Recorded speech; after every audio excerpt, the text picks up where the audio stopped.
दोस्तों एक बार फिर से स्वागत है आपका प्रजापति न्यूज में।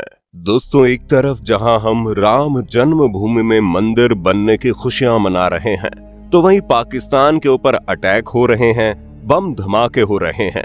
शायद किसी ने ये सोचा होगा कि ईरान और पाकिस्तान के बीच की ये जंग इस मोड़ पर पहुंच जाएगी जहां दोनों देश एक दूसरे के जानी दुश्मन बन जाएंगे और अटैक करने लगेंगे।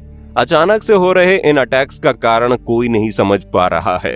पूरी दुनिया हैरान है कि आखिर ये हो क्या रहा है और क्यों पाकिस्तान में इस तरह का आतंक मच रहा है। आज के इस वीडियो में मैं यानी आपका दोस्त विशाल प्रजापति आपको पूरा मामला विस्तार से बताने वाला हूँ। बस मेरे साथ वीडियो में इसी तरह बने रहिएगा। लेकिन हाँ, वीडियो शुरू करने से पहले एक छोटी सी रिक्वेस्ट है। वीडियो के नीचे रेड कलर का सब्सक्राइब बटन दिख रहा होगा, उस पर क्लिक करके सब्सक्राइब कर लें और साइड में बेल आइकॉन भी दिख रहा होगा, उस पर भी क्लिक कर लें ताकि आपको वीडियो मिले सबसे पहले। दोस्तों सबसे पहले सवाल ये खड़ा होता है कि ईरान ने पाकिस्तान पर अटैक क्यों किया। आज ईरान सुर्खियों में है क्योंकि उसने हमारे पड़ोसी देश पाकिस्तान पर अटैक किया है। मिसाइल और ड्रोन से पाकिस्तान टेरिटरी पर बलूची मिलिटेंट ग्रुप के जैश उल अदल के 2 बेस ढेर किए गए। ईरान का कहना है कि पाकिस्तान के बलूचिस्तान प्रोविंस में इस टेरर ग्रुप के कुछ लोग छुपे हुए थे जिन्होंने पिछले महीने यानी दिसंबर 2023 में ईरान पर अटैक किया, जिसमें 11 पुलिस ऑफिसर्स की जान चली गई। यह अटैक पाकिस्तान के बॉर्डर के करीब हुआ था। इस अटैक की जिम्मेदारी जैश उल अदल ने ली थी और ये इकलौता इंसिडेंट नहीं है। पिछले साल जुलाई के महीने में पाकिस्तान और ईरान के बॉर्डर पर कई पुलिस ऑफिसर्स को इसी ग्रुप ने मारा था। ऐसे में सवाल ये खड़ा होता है कि जैश उल अदल कौन है। असल में ये एक सुन्नी मिलिटेंट ग्रुप है जो 2012 में बना था। आज ये ग्रुप पाकिस्तान से ऑपरेट करता है। इस ग्रुप के बनने के लिए ईरान पाकिस्तान को जिम्मेदार ठहराता है और पाकिस्तान ईरान को जिम्मेदार ठहराता है। दोनों देश कहते हैं कि वो एक दूसरे के देश में मिलिटेंट एक्टिविटीज करवाते हैं। ईरान का कहना है कि पाकिस्तान की तरफ से उन पर टेररिस्ट अटैक होते हैं। इससे पहले भी ईरान ने टेररिस्ट ग्रुप के खिलाफ ऐसे ही एक्शन लिए हैं, लेकिन इस लेवल का एक्शन पहली बार ईरान ने लिया। और सबसे खतरनाक बात यह है कि ईरान के मिलिट्री एक्शन ईरान के साउथ ईस्ट में पाकिस्तान के बॉर्डर के पास शुरू हो चुके हैं, ठीक वैसे ही जैसे रूस ने यूक्रेन के ऊपर अटैक करने से पहले उनके बॉर्डर पर किए थे। अब इस तरह के अटैक्स के बाद पाकिस्तान की इस पर क्या प्रक्रिया है, चलिए समझते हैं। दोस्तों अटैक के समय पाकिस्तान के प्रधानमंत्री वर्ल्ड इकोनॉमिक फोरम के लिए निकले थे, लेकिन अटैक के बाद वो सीधा पाकिस्तान लौट आए। दोस्तों ये तो आप जानते हैं कि पाकिस्तान केवल नाम की डेमोक्रेसी है। वहाँ किसी भी प्रधानमंत्री ने पूरे 5 साल का कार्यकाल नहीं किया। पाकिस्तान को चलाने की जिम्मेदारी पाकिस्तान के मिलिट्री की होती है। ऐसी सिचुएशन में अगर ईरान पाकिस्तान पर अटैक करता है तो पाकिस्तान चुप कैसे बैठेगा।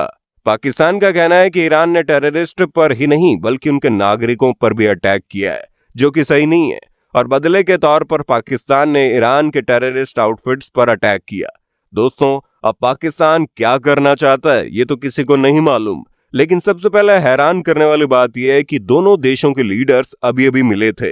अगर इनके बीच इतना ही विवाद था तो ये लोग मिलकर सॉल्व कर सकते थे, लेकिन पाकिस्तान इस तरह दिखाना चाहता है कि उन पर भी दूसरे देश से अटैक होते हैं। इसलिए उन्होंने एक नया टेरर ग्रुप भी इन्वेंट किया और सिस्तान और बलूचिस्तान में अटैक भी किया।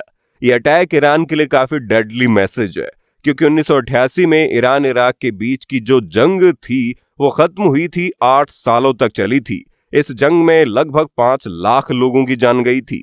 इसके बाद इतने सालों के लिए ईरान पर कोई अटैक नहीं हुआ था, लेकिन अब ये सिलसिला टूटा, और वो भी ईरान के पहले अटैक करने की वजह से। पाकिस्तान का कहना है कि ईरान में कई सारे ऐसे टेरर ग्रुप्स हैं जो छुप छुप कर पाकिस्तान पर अटैक करते हैं, यानी कि पाकिस्तान खुले तौर पर ईरान को अपना दुश्मन कह रहा है और इस अटैक को हल्के में बिल्कुल नहीं ले रहा। जहां ईरान और पाकिस्तान का बॉर्डर बलूचिस्तान से शेयर होता है।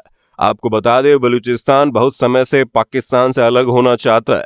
बलूचिस्तान लिबरेशन आर्मी और बलूचिस्तान लिबरेशन फ्रंट को पाकिस्तान ने टारगेट किया है, और यही चीज पाकिस्तान दुनिया को बताना चाहता है कि यानी इस अटैक के जरिए पाकिस्तान बलूचिस्तान में जो रिवॉल्यूशन हो रहा है उसे दबाना चाहता है, क्योंकि अब बलूचिस्तान में पाकिस्तान जो भी करेगा इसका जिम्मा वो ईरान के माथे पर मढ़ सकता है।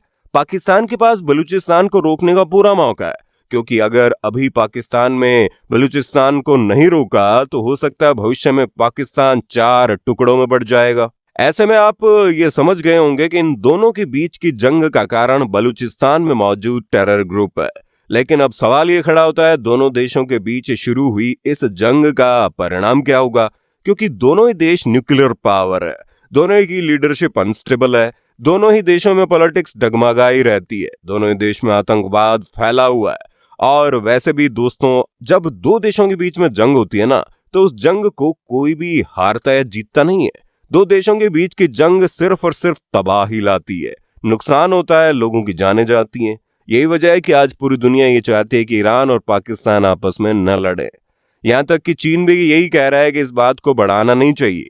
यूनाइटेड स्टेट्स ने ईरान की मिसाइल स्ट्राइक का विरोध किया। उन्होंने भी यही कहा कि ईरान ने ये एक बार नहीं बल्कि बार बार किया है। उन्होंने इराक पर भी अटैक किया और सीरिया पर भी। अब यूनाइटेड स्टेट्स और ईरान के बीच जो तो कोल्ड वॉर चल ही रही है, लेकिन जिस हिसाब से ईरान हरकतें कर रहा है उसे देखकर तो ये लगता है कि वो किसी न किसी तरह से युद्ध में घुसने की कोशिश कर रहा है, जिसके लिए उसने पाकिस्तान से शुरुआत की है। अगर ये बात सच है, ईरान वाकई में युद्ध चाहता है, तो कहानी यहीं पर नहीं रुकेगी। रूस, यूक्रेन और इजराइल हमास की तरह ही ये दोनों देश आपस में लंबे समय तक भिड़ सकते हैं, और अगर ऐसा हुआ तो दिक्कत बढ़ जाएगी। भारत को इन दोनों ही देशों से कोई खास मतलब नहीं है, लेकिन अगर इनके बीच जंग होती है तो ये देखने वाला होगा कि भारत किसकी तरफ से बोलता है, और क्या ईरान केवल पाकिस्तान तक ही सीमित रहेगा या फिर ये और भी दूसरे देशों पर अटैक करके अपने आप को ताकतवर दिखाने की कोशिश करेगा। अब आगे क्या होगा ये तो वक्त ही बताएगा। बाकी आपका इस पूरे मामले में क्या कहना है कमेंट में बताइए, और इसी तरह की वीडियोस को देखते रहने के लिए हमारे चैनल को लाइक, शेयर, सब्सक्राइब तो कर देना। धन्यवाद। दोस्तों, आपकी स्क्रीन पे 2 और वीडियोस दिख रही हैं, जिसे देखने के लिए आप इस स्क्रीन पर क्लिक करें। दोनों देखिएगा, बहुत अच्छी वीडियो बनी है।